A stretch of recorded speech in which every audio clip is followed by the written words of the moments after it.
All right, the Mazda 5. Look, this is such a good vehicle. These are so underrated and they have such few problems. And the problems that they do have, they're really cheap. They're easy to fix. And especially if you get on top of it before it becomes an issue, these can last absolutely forever. Man, so good, so simple. It's just such a good vehicle. So let's go over a couple of things. The obvious, engine oil. Make sure you got oil in that. Okay. Make sure you do that at regular intervals. That's the most important thing with any vehicle, really.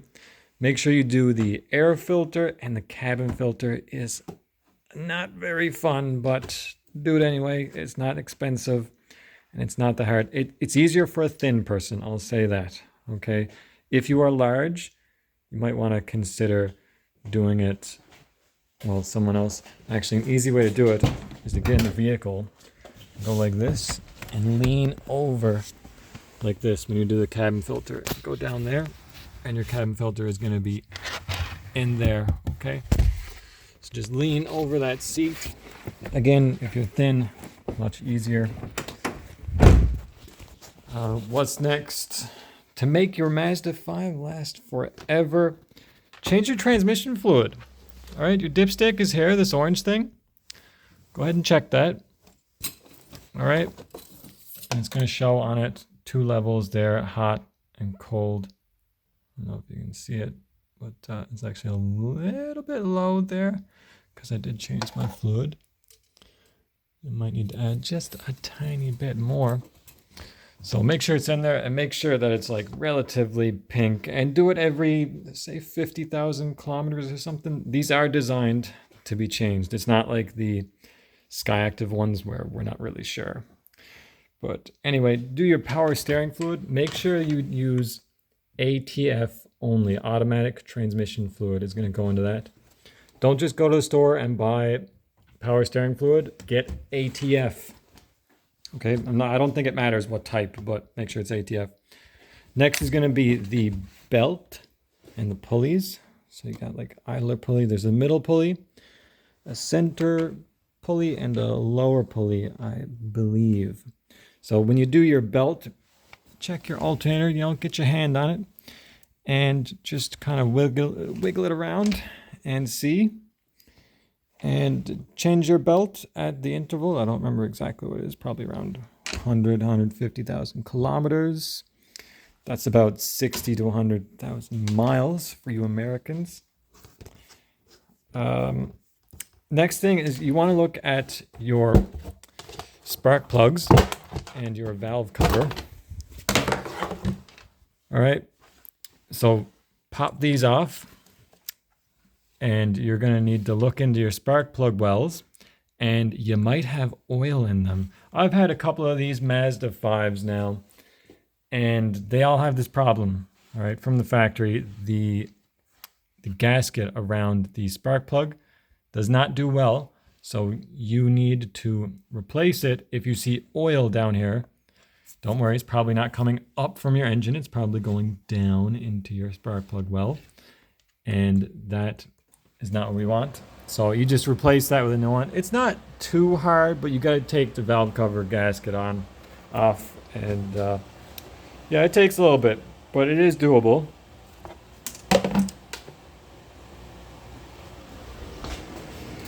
Okay, so what's next? The shift lever. I don't know if we can see it. Oh, we can sort of see it right there. Yeah, that there is your shift lever. Sorry, get the light on that. Right there. You need to clean that off every now and then if you live in a salted area, if that gets corroded, because your shifter may not work correctly. And then you might think your transmission's gone, but it's not. Now look at that black thing that it's attached to. All right. Way down in there. It's kind of hard to see. Focus on it. That is your neutral safety switch, and you're going to need to get under the vehicle. You're going to have to pop the cover off to change that. You're going to have to do that every 10, 15 years, maybe 20 years if you're lucky. So just pop that off. And it's real easy. So if you've got transmission problems, don't go out and buy a new transmission, or the transmission control module, just change that little $20 part right there and see if that fixes it, because you'll see a lot of very common, easy to fix issues like that. Next is brake fluid. Your brake fluid reservoir is in here. Just check that, change it every 5 years or so. And then the coolant, of course. And here's an important thing for this exact model, all right? The TCM, the transmission control module, which is located under this battery here. You got to take off this, the battery, and then you can access it. It's not too hard to take out, all right? But you want to move it. You want to take that and you want to move it here. See that silver sort of gray thing there? That's where I moved it. And that goes onto your brake line. And that's going to get it off your transmission, which is shaking and hot, and that's going to damage your TCM, and that's going to be a big, expensive repair. You don't want to deal with that. So move it before it breaks. Okay, that's a common thing on the Mazda 3, the second gen, kind of like 09 to 12-ish era, maybe the 06 to 9 era, and the Mazda 5, which is based on that. So next we're going to look at the shock mounts on the rear, and that would be these things right there. Now look at how dirty that is. These get absolutely nasty, and they're made of aluminum, which you'd think would not rust, but it corrodes. All right, so these are going to crack at some point, and your shocks are going to be rattling around. All right, so the salt and stuff, the dirt, the water gets all up into here. All right, it gets all in there, and then the top of that is going to corrode, and it's all going to crack, and then it's going to be rattling around. So if you can get the dirt and the salt, especially if you're in a salty area, if you can get that off and clean it, that will last longer. But you will need to take that off. There's a bolt down there, and there's 2 bolts there. Take that off and clean it, and you'll prevent that. And if it is bad, if it looks nasty, replace that with steel. You can buy those online, like Rock Auto and all that. It's not expensive. It's pretty easy, inexpensive repair. Look, these problems, they're not expensive on this vehicle. That's the great thing about it. It's so cheap. It's so good. All right. It's a good vehicle. Now check this out. See that there? See that down the door, damaged? That, you got a little damage there, the dents, that comes from these things being broken here. All right, if you have the door swing open, it can go bang, this breaks, and then you get this pushes against that, and you dent the door. All right, so make sure if this is broken, replace that. All right, even if it's from a junkyard or wherever you can find it, okay? Replace that before it goes bad and busts up your door. Okay, here is maybe like one of the most important things, is the last thing I'm going to talk about here. And that's undercoating, all right? Because, you know, it's a Mazda. The problem is rust. Yeah, she's going to rust. So you got to get under here. And there's a couple of problem locations where the rust is going to start. See, like, that ain't bad. That's on our, I don't remember what that's called, the subframe? Yeah. I believe that's the subframe, and that's not bad. You want to get some oil into that, get some oil in those holes. But I'll tell you the real problem on these things right here. It's frame rails. See that there? That's your frame rail. All right?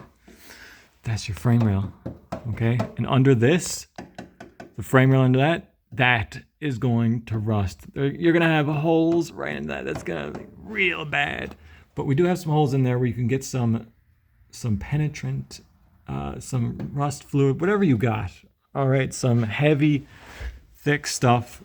All right, you're gonna get that into there. You're gonna get one of those tube things that sprays out, slide it in there, and spray it all around in there. All right, and that's gonna make your Mazda 5 last forever. All right, and there's also some spots down there that you wanna get. And, you know, just do a good general undercoating, get into those areas. But these, trust me, These frame rails are going to rust out on any Mazda 3 of this era and Mazda 5. It's really bad. So that's your main things. And then, I don't know if we can see it. No, you got to get into that area. But your power steering lines, actually, yeah, you can see it there. Your power steering lines are going to rust out. So you might want to get some rust fluid on them or just replace them when they start to rust. Honestly, I don't know if you can really prevent that, but they might go eventually too.